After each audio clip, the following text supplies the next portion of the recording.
Hello friends, I am C. Jatin Jindal, founding partner, Jatin Jindal and Company. Today we will discuss the welcome move to nullify the retrospective amendment introduced by the year 2012. Our government has taken very good initiative to nullify the retrospective amendments introduced in the year 2012. For this purpose, government has introduced the Taxation Laws Amendment Bill 2021 in the Parliament.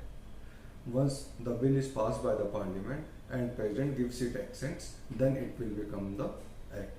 Thereafter, those retrospective amendments which were introduced in the year 2012 shall stand nullified.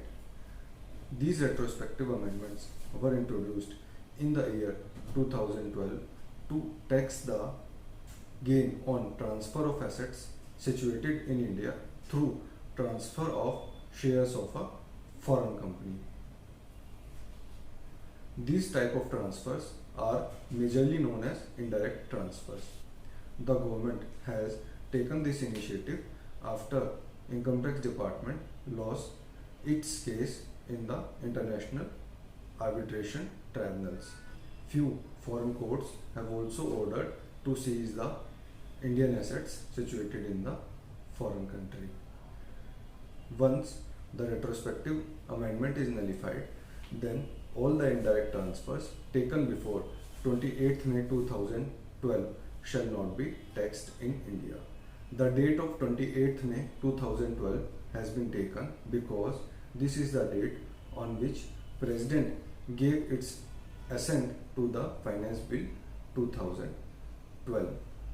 This will majorly benefit two companies, Cain and Vodafone.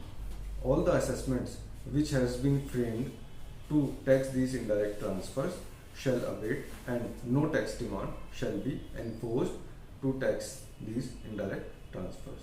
Our government has also gone ahead to the extent that tax already collected shall be refunded to the SSC. The tax effect is rupees 8100 which Indian government has to refund.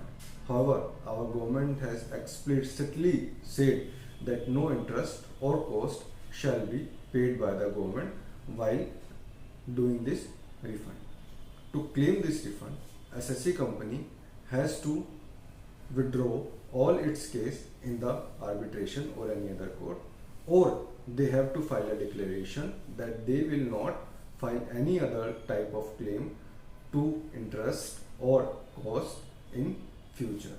That means all the litigation or cases has to be withdrawn or a declaration has to be given that they will not be pursued further.